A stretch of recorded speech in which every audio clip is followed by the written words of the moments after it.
Hoy vamos a hablar de Miguel Ángel Martínez Santamaría, mi hermano, un ciudadano de Guecho, Vizcaya, que apareció muerto en Suecia en 2005.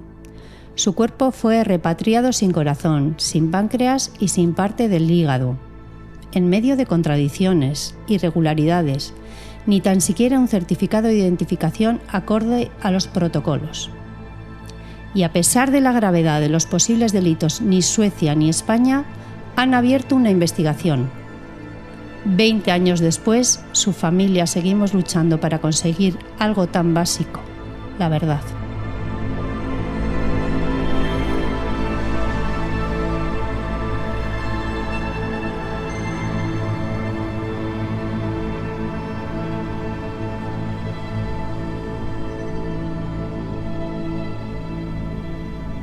Hola familia, hace tiempo que no nos vemos. Bueno, no nos vemos en el podcast. Eso es, bien. Entonces voy a corregir, hace tiempo que no grabamos un podcast. Eso es. Porque vernos nos hemos visto. Y vamos a hacer un capítulo, digamos, especial en el que, bueno, vamos a hablar de bastantes cosas, pero inicialmente, por si alguien se incorpora a este podcast sin haber oído los anteriores, pues Blanca, quisiera que hicieras un resumen de 3 o 4 minutos, un resumen cortito de quién era Miguel Ángel, cómo era él como persona, por qué, cuál es el motivo para denominar o para llamar a este podcast el de El hombre sin corazón y pues un poquito por qué sigues hablando o seguimos hablando de él 20 años después de que desapareciera. Vale. Bien. Bueno. ¿Quién era Miguel Ángel primero? Bueno, pues era el mayor de 4 hermanos, era mi hermano el mayor, fue el primer sobrino, el primer nieto, el primero en todo, la verdad. Y hasta el último momento él se creyó el primero en todo lo que ocurría. Mi hermano, pues como tú bien sabes, era una persona pues simpática, extrovertida, vehemente, intenso, gracioso. Sí, no sé, pues es que es difícil definir a una persona así. Bueno, y más si es tu hermano, porque y más después de 20 años que te quedas, bueno, que también normalmente también nos quedamos con lo mejor, ¿no? Y bueno, pero es que es cierto. Bueno, pero tú ya sabes que durante muchos años, como lo último que oyes es lo de su muerte y tal, claro, parece que se te olvida un poco todo lo anterior de cómo era antes de morirse, ¿no? Hombre, entonces, lo que tengo muy claro que la forma de morir y cómo murió fue súper injusta y terrible. Bueno, es que es verdad que eso no tiene que nublar un poco todo el aspecto humano de Miguel Ángel, que hay que tenerlo siempre presente, ¿no? Sí. Entonces, bueno... ¿Y por qué le llamamos el hombre sin corazón? Eso es. Vale. Pues a las personas que acaban de escuchar este podcast y no lo hayan escuchado antes...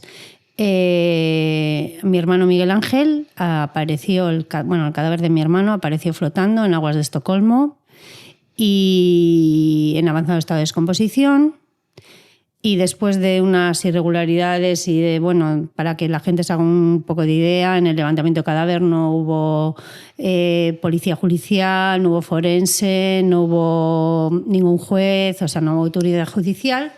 Entonces, después de muchas cosas de estas, cuando el cadáver llegó a Londres porque mi hermano había vivido en Londres y deseaba ser enterrado en Londres, pues se descubrió que le faltaba el corazón, el páncreas y el hígado. Y a partir de ahí, pues por la falta de corazón, yo creo que se llamó pues el hombre sin corazón. Bien. Quiero hacer una nota, porque hay gente que piensa que el hombre sin corazón parece que era como un hombre malvado. Claro.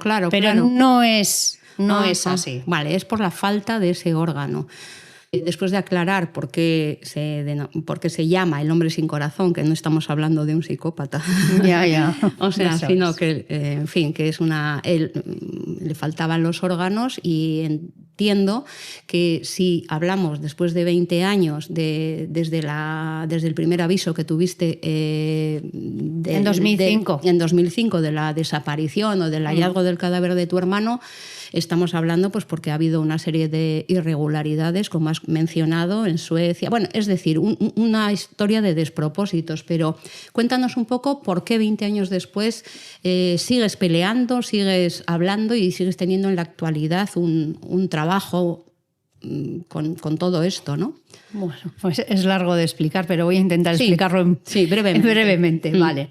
Mi hermano Miguel Ángel se fue de un viaje en Interrail a finales de abril del 2005 y lo último que sabemos de él es que fue a un banco, en concreto a un banco sueco, al Nordea Bank. Y según dice la policía sueca, mi hermano estaba indocumentado, no tenía ni DNI ni ninguna fotocopia del DNI. Entonces, el director tenía problemas con su tarjeta bancaria. O sea, su tarjeta bancaria, él tenía en su banco pues 20.000 euros, lo que pasa que no le funcionaba la tarjeta. Entonces, se dirigió a ese banco, al Nordea Bank, y pidió al director que le interviniera, bueno, que llamase a su director o que esto para hacer un efectivo de emergencia. Entonces, según dice la policía, mi hermano, al no tener documentación, pues el director le dijo que no le hacía esa transferencia y entonces es cuando mi hermano dijo que se sentó allí y dijo que no se movía hasta no recibir su dinero. Bien, entonces el director llamó a la policía y le llevaron detenido a la comisaría de un sitio de Suecia, Karlstad. Y según la policía sueca estuvo detenido desde las 10:30 hasta las 4:30, 6 horas. Bien, entonces lo que dicen ellos mismos es que mi hermano estaba indocumentado, pero aparece un cadáver mes y medio después flotando en aguas de Estocolmo y casualmente lleva en el bolsillo de su pantalón una fotocopia intacta y legible de su DNI.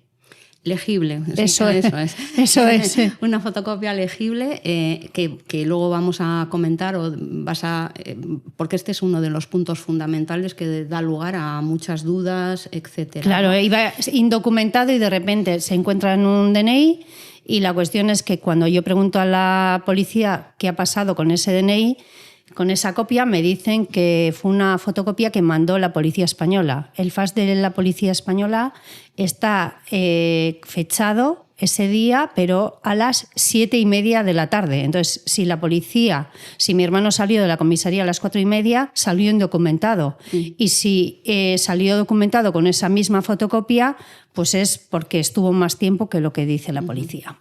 Además, es que lo que parece sorprendente es que después de estar horas, porque a ti te dijeron que el cadáver estaba en descomposición, inicialmente lo curioso no, lo extraño más bien es que esa fotocopia del DNI permaneciera legible, es decir, que parece muy raro, ¿no? No, rarísimo, porque además no estaba dentro de ninguna cartera. Ellos dijeron que estaba doblado, pero a mí la fotocopia que me entregaron no estaba ni doblada ni nada. Es más, era una fotocopia que era el DNI por delante y por detrás. Entonces, dicen que mi hermano llevaba unos pantalones como de traje. Pues a ver dónde cabía una fotocopia de ese tamaño. En el bolsillo de atrás no, y en el bolsillo de adelante tampoco, contando que mi hermano, como bien sabemos, llevaba siempre una cartera y no sé cómo se llama, una riñonera. Una riñonera con toda su documentación que nunca apareció. Y luego ya contando también, añadido a esto, que ese carnet de identidad estaba caducado hace 2 años, o sea que no era su último DNI, su último DNI nunca apareció. Sí, extraño, sin duda.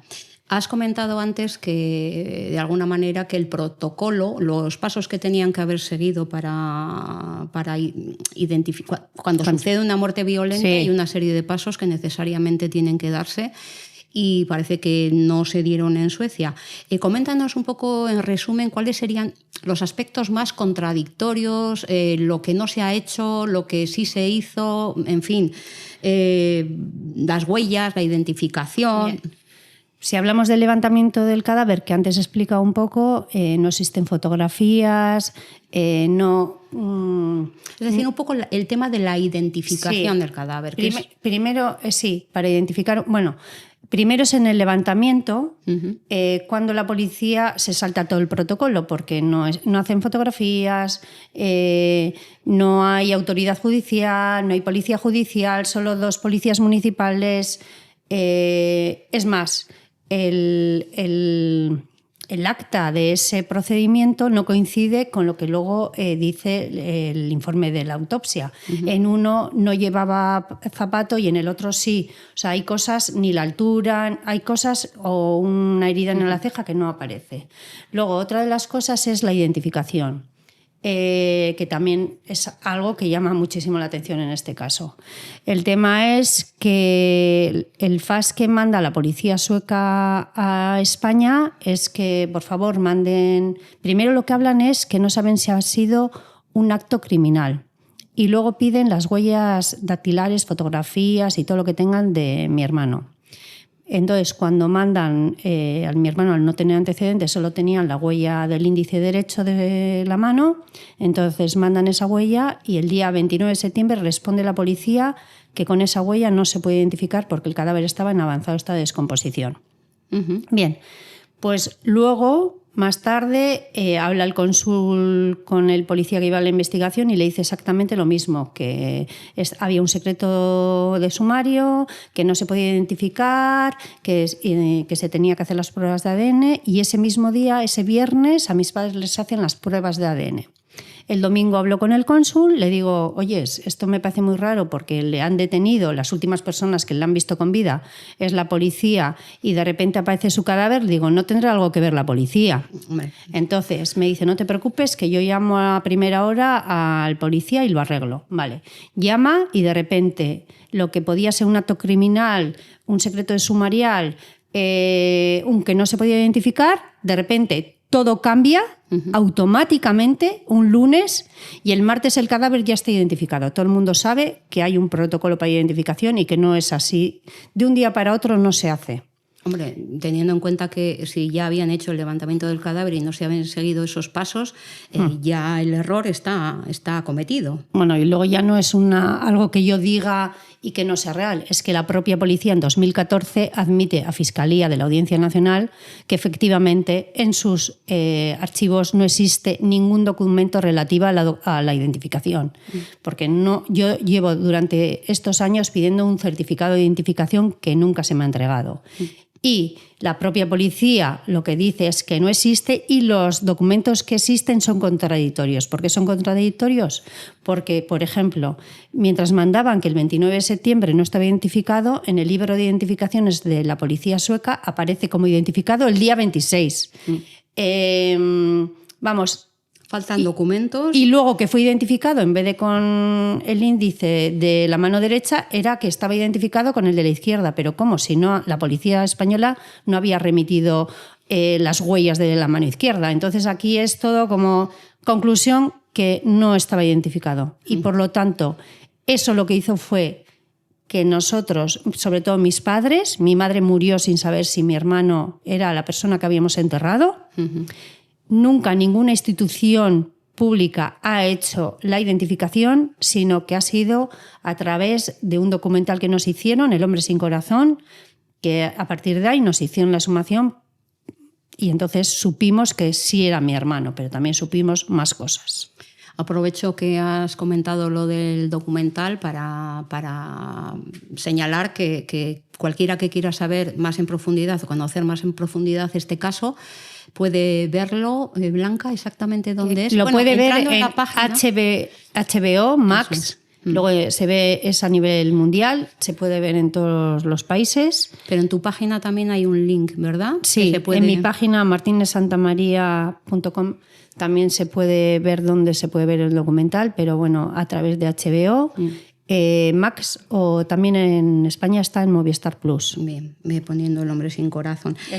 Bien, después de este abanico de errores, de procedimientos extraños, etcétera, nos encontramos con que surge otro misterio, que es la desaparición de los órganos. Es decir, que cuando se intenta identificar si es él, bueno, pues aparece otro nuevo problema, que es le faltan órganos. ¿Qué pasa? Que yo entiendo que, bueno, una cosa y la otra son las que te hacen mantener esta lucha, ¿no? Sí, el tema es que, por ejemplo, nosotros queríamos ir a Suecia, el policía no nos daba largas, el policía que llevaba la investigación, para cuando fuimos a Suecia, bueno, todavía más contradicciones. Y luego ya al mes y medio permiten repatriar el cadáver a Londres para ser enterrado y después de un mes y medio llega sin documentación al aeropuerto de Heathrow. Ahí estuvo 3 días o 4 días porque hasta yo tuve que mandar la documentación. O sea, se saltó otro protocolo que el cadáver tiene que ir acompañado con una serie de documentos que no fue así. Y luego ya cuando fuimos a enterrar a Londres, nos dicen que no hay entierro porque a mí lo que me decían es que los ocos nos estaban engañando, que no había muerto ahogado y que esto no me lo dijeron más tarde, y que al cadáver le faltaban el corazón, como he dicho, el hígado y el páncreas. Y lo que hacía era que el informe, lo que decían los británicos era que no se podía determinar la causa de fallecimiento por la falta del corazón, pero que los pulmones eran normales, no había muerto ahogado. Muerto ahogado. Bueno, ya vemos que también la complicación surge porque intervienen 3 países, 3 policías, 3 formas de trabajar, bueno, erróneas de alguna manera, pero estamos hablando de España, Suecia y Gran Bretaña, que también idiomáticamente es un problema, pero que parece que todos se empeñan bueno, pues en no aclarar, en no poner esa intención de aclarar. Vamos a ver, te pediría que dijeras primero qué aspectos constan, o sea, qué tienes clarísimo, o sea, ¿qué documentación tienes oficial sobre el caso? ¿Y a qué apunta esa documentación? Bueno, documentación, oficial? Como bien sabes, tengo muchísima, porque yo al principio este caso no lo hice público, entonces iba pidiendo a todas las instituciones. Tengo que decir que, por ejemplo, a mí la Policía de España me ha negado toda documentación, los suecos en un principio también, pero al final me dieron documentación. Y lo que puedo probar es que las últimas personas que vieron con vida a mi hermano fue la policía sueca el día 1 de agosto del 2025, que apareció el cadáver. Puedo hablar de todo, ya no de indicios, sino de probar que pues todo, cómo se han saltado todos los protocolos del levantamiento del cadáver, de identificación. Como al cadáver le faltan esos órganos, no solamente tengo un examen post-mortem de Londres, sino que también hicimos una exhumación y entonces también tengo el informe del forense que hizo esa exhumación, el que también consta que faltaban los órganos, y luego también lo que tanto los ingleses como el último forense lo que dice es que no murió ahogado y la novedad es que añade además que estuvo, después de que en Suecia me estaban diciendo toda la información era que había estado mucho tiempo en el agua, por eso no nos permitieron verlo, por eso no se podía saber nada, bueno, un montón de cosas, pues resulta que no, que llevaba muerto mucho tiempo antes de ser arrojado al agua. Fíjate. Más bien en este caso no es lo que te consta, sino el problema es lo que no consta y debería constar, claro, que es la identificación, etcétera, que desde luego en Suecia, pues bueno, lo omitieron. ¿Qué es lo que la familia descubrió? Es decir, ¿qué descubriste tú después de esto, de intentar conocer lo que realmente ocurrió después durante los 20 años? Pues lo que he descubierto que es casi imposible luchar contra la burocracia, bueno, ya de un país, pues ya de 3 países ni te cuento. Vale, pues entonces pasamos a esa lucha institucional. A las instituciones tú les has pedido colaboración. ¿Con qué instituciones te has puesto en contacto? ¿Cómo empezó? Con todas, Eli, con todas. Yo he ido A todas. Es más, me dirigí de los 3 países. O sea, de los además. 3 países, al Defensor del Pueblo, a fiscalías. Eso en España. Y allí también, a la Fiscalía Sueca. Me he dirigido, bueno, a la Policía Española, a la Policía Sueca. Es que me he dirigido a todo el mundo. Es más, cuando hago una denuncia en el Parlamento Europeo, lo que me dice es que normalmente cuando no te admiten una denuncia, porque a mí no me la admitieron porque decía que no era algo que era propio de lo que es de problema alguno de ellos, de comunitario. Y entonces lo que me dijeron es que normalmente asesoran para que tú vayas o te dirijas a algún sitio, y que yo había ido a todos los sitios, o sea, que era imposible. Yo lo que hice fue a todos, o sea, y que manda nada. Lo que me han dado es largas. Este caso estuvo 5 años en la Audiencia Nacional, que para mí, vamos, fue lo peor que te puede ocurrir, porque ahí me mintieron. Y 5 años en un cajón, lo que te hacen es minar. Tú, cuando tienes una lucha contra una autoridad importante o contra lo que estés luchando, así algo contra algún país, bueno, lo que hacen es silencio administrativo, luego ya te intentan, machacar, bueno, y si no, para ver si te mueres en el camino y ya dejas de dar la lata. Dejas, o te agotas. O te agotas. Yo creo que todas sabemos que enfrentarte a cualquier institución, aunque sea la local, la de tu propio pueblo, digamos, el ayuntamiento de tu municipio, pues que es duro y lo ves como una lucha imposible. Pues sabes que son como fuertes mientras... Imagínate luchar contra un edificio que es el Karolinska, que es el mejor hospital europeo, el que da los premios Nobel de Medicina, con todo, que tiene acuerdos con cruces con todos los hospitales de España,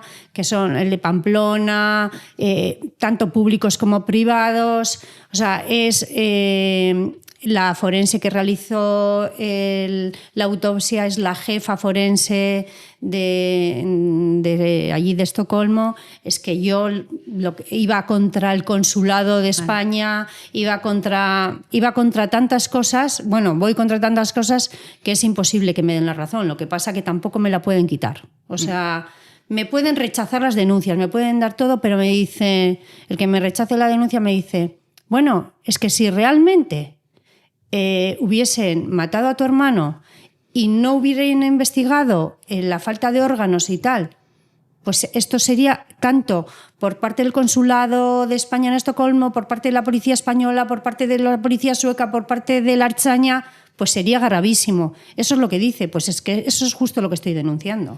Claro, a mí lo que sí me consta, que además me lo has contado y lo he oído yo misma, es que a nivel particular, las personas algunas y varias de las personas con las que has estado hablando reconocen esas contradicciones, ese mal hacer, pero sin embargo, incluso te apoyan personalmente, pero institucionalmente no quieren abrir. Nadie da la cara por mí. Es más, a mí desde el primer momento la policía de Bilbao me decía, vete a Suecia y denuncia, porque realmente se han saltado todos los protocolos. Pero no, porque cuando un país no investiga algo tan grave, lo puede investigar el país de origen. Y eso es lo que yo he intentado y ha sido imposible, vamos. Blanca, has comentado... Perdona, sigue. No, y luego quiero decir que lo más duro de todos estos 20 años no ha sido la muerte de mi hermano.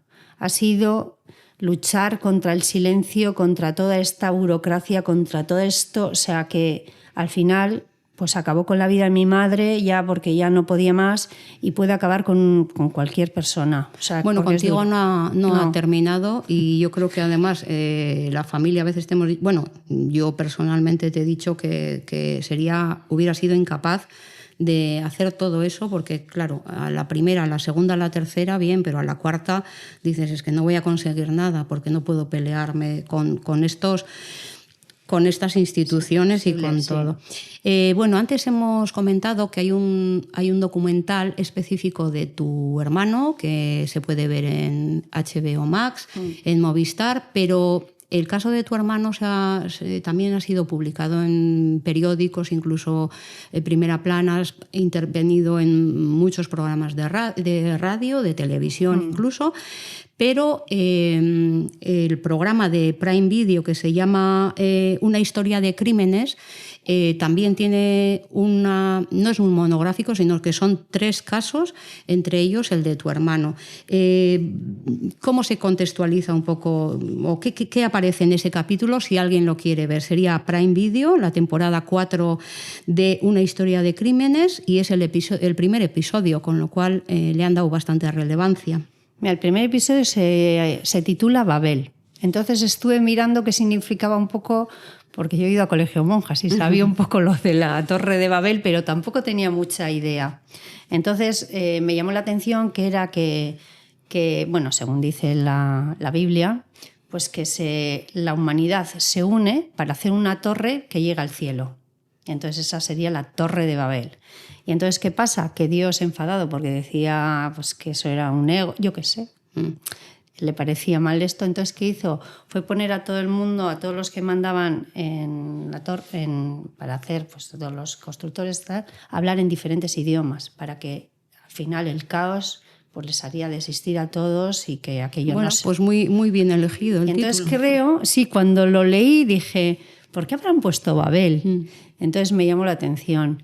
Y bueno, este proyecto me llamaron a ver si quería participar. Este episodio era sobre españoles asesinados extranjeros, en el extranjero.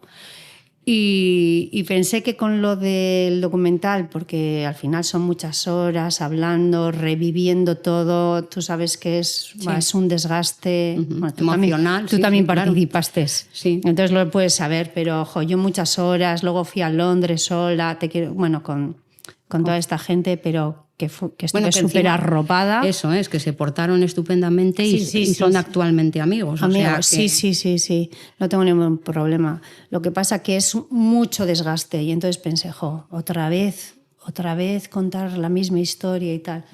Pero creo que contando es la única forma de que llegue a las... Yo no voy a saber la verdad, pero por lo menos que otras familias, si con mi experiencia puedo evitar que otras familias pasen por lo mismo, pues adelante. Y entonces al final pues me animé a hacer este capítulo y la verdad que está muy bien. Como digo, son 3 historias. Una narra la muerte de Diego Bello, un surfista y empresario de La Coruña que estaba en Filipinas y entonces le iba a todos los negocios súper bien. Un chaval guapo, surfista, exitoso. Sí, y yo creo que eso dio rabia porque era como un pueblo de Filipinas y entonces un día cuando está llegando a casa pues le matan a tiros. Entonces, ¿qué dice la policía? Pues que era un narcotraficante, que se había intentado escapar, no sé qué. Bueno, pero al final, como había cámaras, se demostró que no, que la policía fue la que le mató. Además, estaba involucrado el jefe de la zona y todo. O sea, está muy bien el episodio, hay que verlo. También hay un documental sobre este caso y yo animo a la gente a que lo vea. Diego Bello, que es de La Coruña, y fue asesinado vilmente por la policía de Filipinas. El segundo capítulo va de... Bueno, la segunda historia. La segunda historia es la de Miguel Ángel y luego la tercera es la del asesinato de la española Pilar Garrido en México. Y esto es que iba con su marido y creo que con su hijo en un coche y entonces, según el marido, cogen, les paran y secuestran a su mujer. Entonces, bueno, en la historia hay que verla, la hermana cómo cree al 100% a su cuñado, está totalmente con su cuñado, pero ya se empieza a sospechar y al final... No hagas el spoiler. Bueno, y al final, ¿quién mató a la mujer? Pues bueno. Bueno, entonces el de Miguel Ángel también está en ese primer capítulo donde, pues eso, muertes en el extranjero y todo lo que supone también mover papeles cuando estás fuera de tu país. En eso se basaba, en la dificultad que es pues tratar el idioma... Bueno, México igual no, porque era y en Filipinas... Creo que también. Entonces es todo, pues pues todo, enfrentarte a un sistema judicial. Por ejemplo, el de Diego Bello, sé porque tengo contacto sé por su familia, a través de alguien de su familia, que, por ejemplo, el juicio dura como 4 años. Entonces, tienen que ir es una vista hoy, otra vista dentro de 6 meses, otra vista.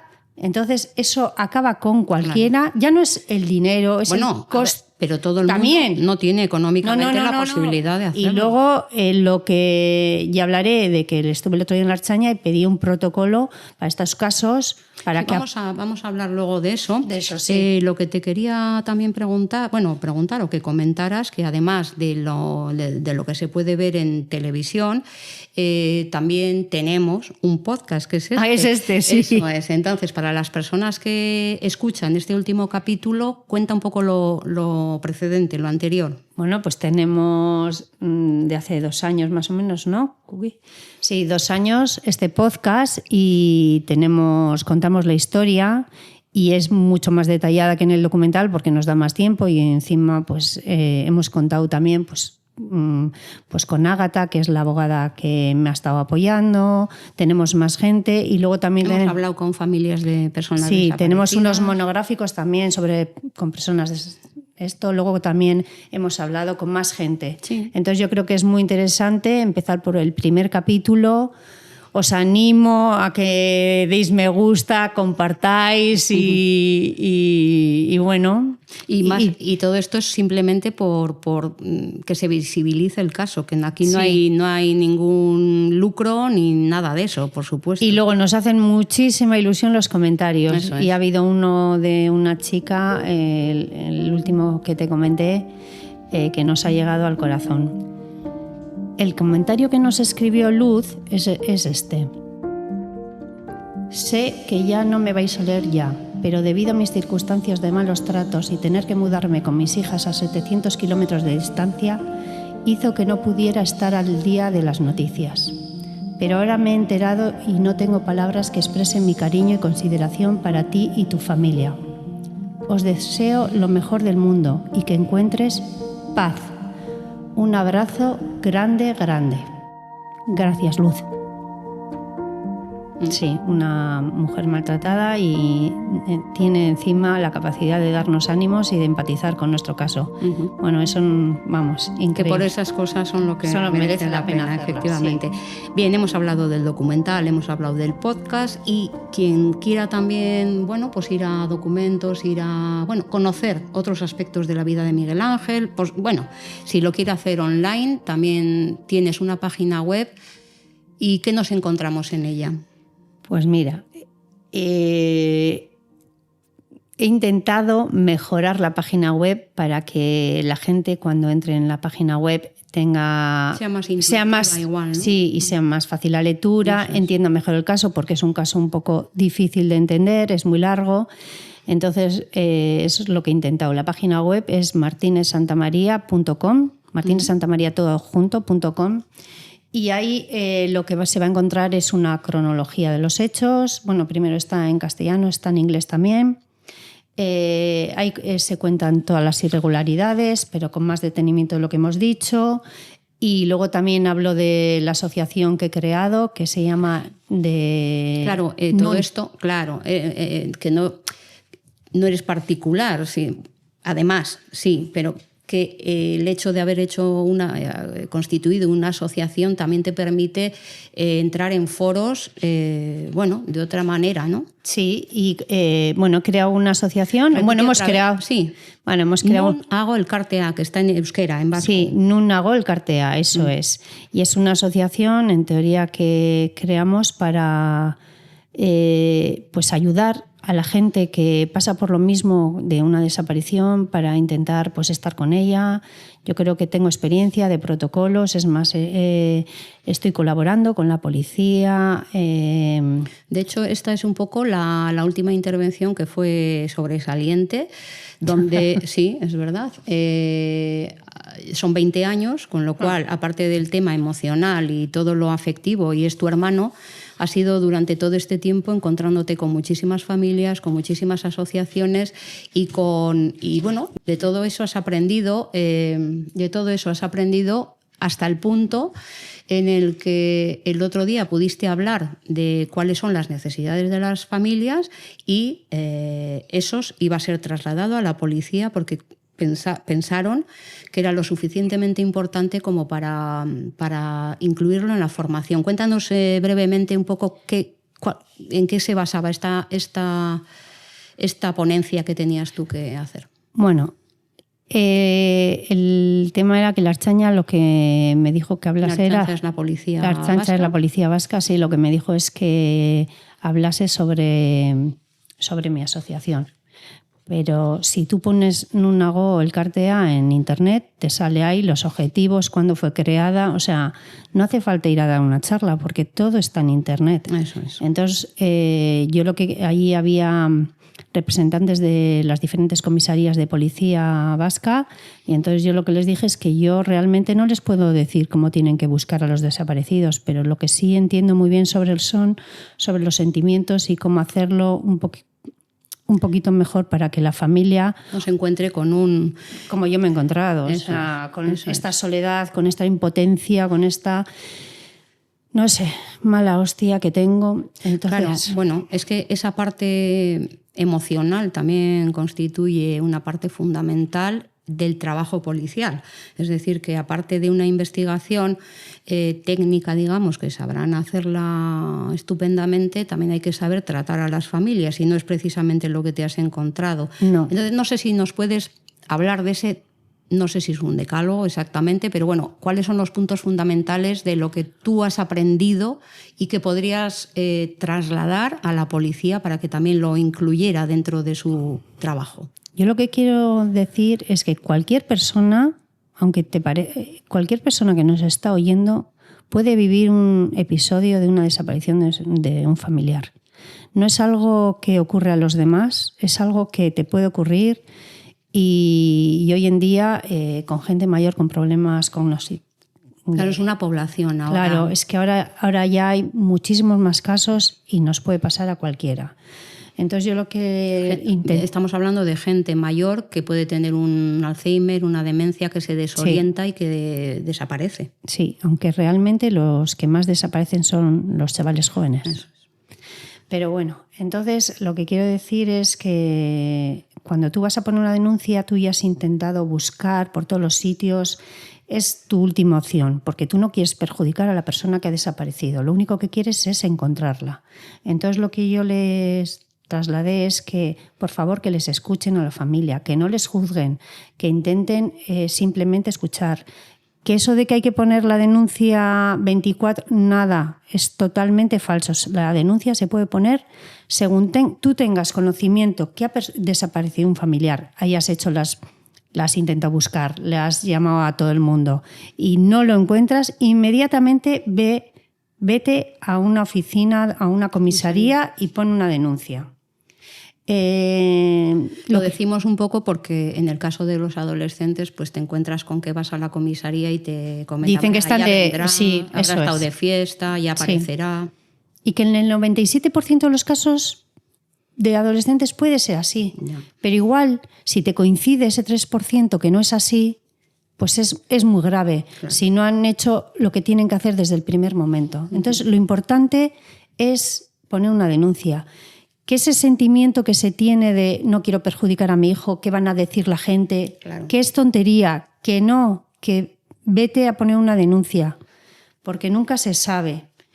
Y entonces lo que yo les pedí es que haya un protocolo, que haya, cuando alguien te va a recibir, cuando tú vas a poner una denuncia, que no sepa solamente de procedimientos, sino también de emociones y que tenga acompañamiento. De acompañamiento a la familia, eso que es muy duro. Y luego ya cuando es una desaparición de larga duración, ni te cuento. Entonces lo que le pedí es que si en un principio la policía te tiene que informar, yo entiendo que hay casos que no pueden informar porque son secreto sumario, porque hay posibilidad de que sea pues un homicidio, hay cosas que igual no pueden, pero que sí tienen que intentar, por ejemplo, si tu familiar ha desaparecido, vamos a suponer, en el centro de Bilbao, se ha podido caer en la ría, Si, por ejemplo, han mandado a los buzos, han puesto barcos, tienen que decir a la familia: hemos hecho esto a tal hora, tal procedimiento, no hemos conseguido nada, hemos puesto helicópteros.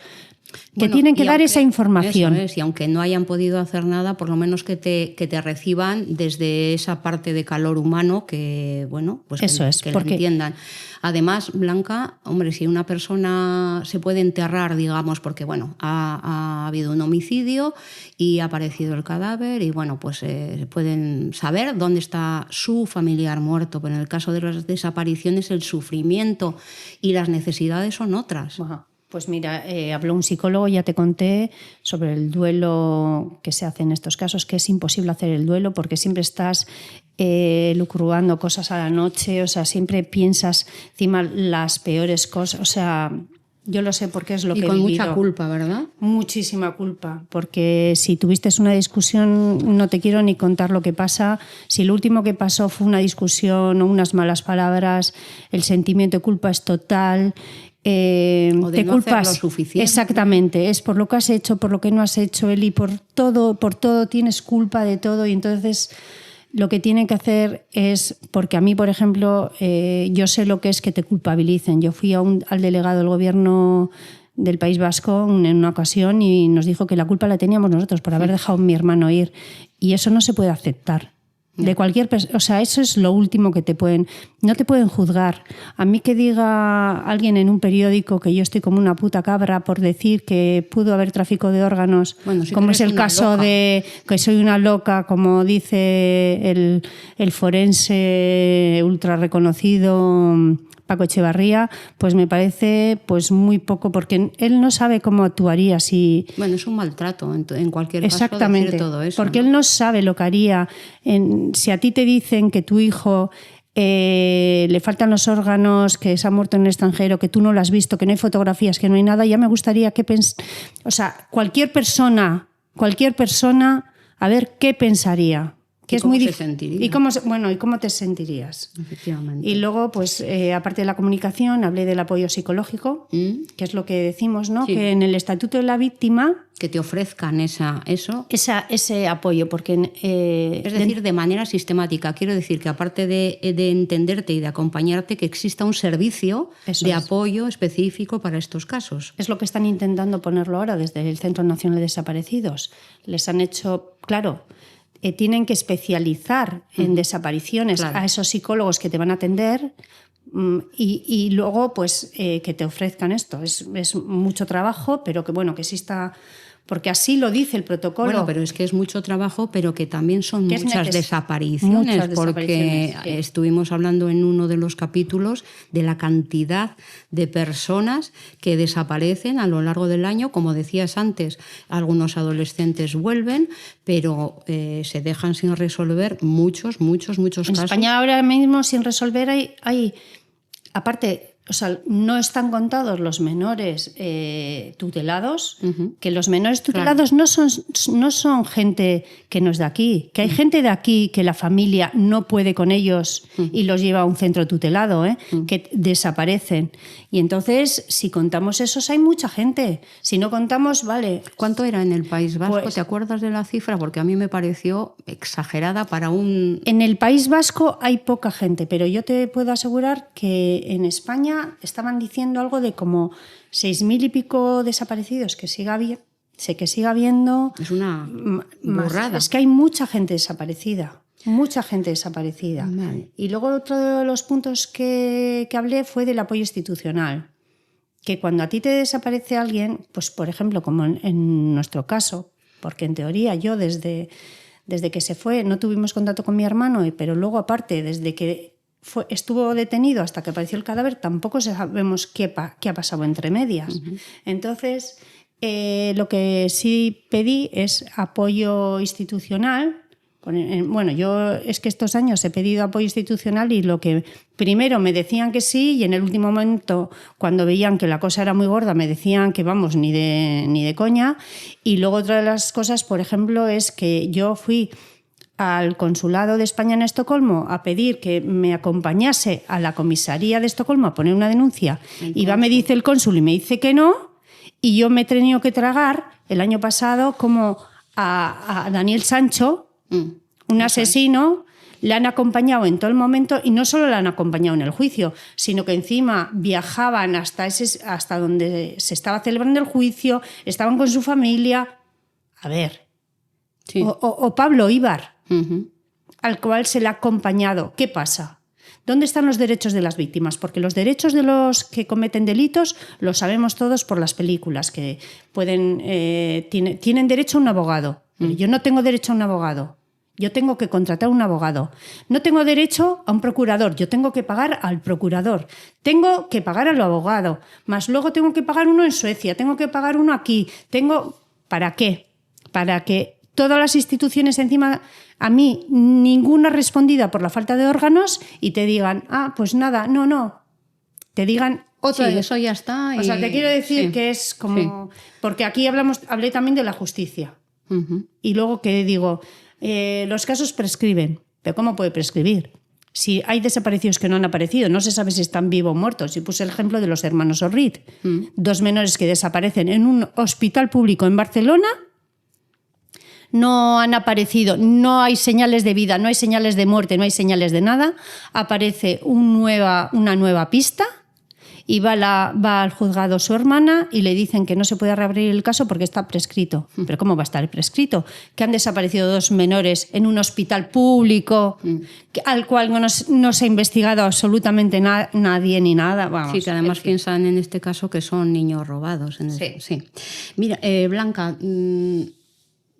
nos has contado cómo te has enfrentado a las instituciones, pero más allá de todo esto has puesto varias denuncias, pero quisiera que hablaras a quienes escuchan este podcast de la denuncia hecha en el Parlamento Europeo, que ya es una instancia relevante, importante, y ¿cuál es el contenido de esa denuncia? Vale, pues en marzo de este año dije, es que yo todavía no sé dónde están los órganos de mi hermano, no sé la causa de la muerte, es que no sé nada. ¿Por qué no sé nada? Porque nadie ha investigado, porque no me han permitido, yo no he declarado en ningún sitio, nadie me ha escuchado, nadie. Yo he puesto las denuncias correspondientes, pero nadie me ha escuchado. Y a mis denuncias han contestado lo que les ha dado la gana. Entonces, puse en marzo en petición al Parlamento Europeo. Tú puedes poner una petición. Y yo lo que hice fue denunciar tanto a Suecia como a España. Y lo que dije fue que durante 20 años no ha habido una investigación efectiva, independiente y completa sobre la desaparición, muerte y posterior gestión del cadáver de mi hermano, así como sobre la desaparición de sus órganos vitales. Y luego dije, las graves omisiones y actuaciones de autoridades de los 2 Estados miembros han impedido a nuestra familia el ejercicio del derecho a la verdad, a la tutela judicial efectiva y a una protección consular real y eficaz. Con esto lo que quiero decir es que a mí, yo lo que estoy pidiendo es la verdad, que es un derecho. Quiero que mi hermano haya que se le valore como víctima. Que se le reconozca como víctima. Que haya verdad y justicia. Yo ya no sé si voy a saber lo que ocurrió, pero por lo menos que no salga de rositas toda esta gente. Claro. Y por lo menos, vuelvo a repetir, si con mi lucha, con todo, consigo que una familia no pase por lo nuestro, por lo mismo que nosotros, pues me daré por satisfecha. Blanca, por cerrar este capítulo, bueno... Pues, ¿qué querrías decir a quienes nos escuchan? ¿Qué dirías para el cierre del capítulo? Bueno, primero lo que me gustaría es que la gente escuche nuestro podcast, porque es una denuncia. Vuelve un poco a recordar dónde pueden encontrar información en podcast, en documentales más extensos, menos extensos, y habla un poquito de la web y bueno, otra vez por repetirlo. Vale, como tú bien has dicho antes, el caso se puede ver en internet, hay muchos artículos periodísticos, muchos vídeos de televisiones y todo, pero bueno, yo recomendaría que entrasen a mi web martinezsantamaria.com, ahí está toda la información, todo que pueden hacer. Incluso hay una pestaña que se llama Actúa. Entonces lo que pongo ahí es que se unan la gente a mi denuncia del Parlamento Europeo, que lo que me llama la atención es que ayer estuvimos intentando... Sí, y hoy me ha llegado un correo que pone que no he conseguido entrar, o sea que es muy difícil. En teoría se trata de adherirse a una petición, pero nos resultó imposible. No dejan porque realmente solo están las peticiones de años anteriores. Ya. Entonces me parece increíble, o sea, tú cuando haces la petición te dicen, ¿quieren que se adhiera gente? Sí. Pero ¿cómo se va a adherir? Yo de todas maneras voy a decir el número de mi petición, por si alguien consigue unirse. Es la 0675/2026 y pone denuncia contra España y Suecia por vulneración de derechos fundamentales. La 0675/2026. Esta información está en mi página web, que ahí podéis verla, el número, todo, el Actúa. Y el Actúa, ¿qué quiere decir? Es que la gente vea el documental en HBO, Max, en Movistar, El hombre sin corazón. Que vea la serie de Amazon Prime, que hemos estado hablando, la serie Una historia de crímenes, en la 4ª temporada, el capítulo 1, Babel. Que oiga este podcast y por supuesto que compartáis, que pongáis en redes, que comentéis, que deis me gusta. O sea, cuanto más gente sepa de esta historia, más posibilidades tengo de que esto salga adelante. Vale, una frase para cerrar el podcast, Blanca. Piénsala un momento y intenta extraer de todo esto una frase importante. Mientras sigamos hablando de Miguel Ángel, sigue existiendo una posibilidad de verdad. Creo que esa es la frase. Vale, gracias Blanca, gracias familia. Nos escuchamos. Vale, gracias. Un saludo.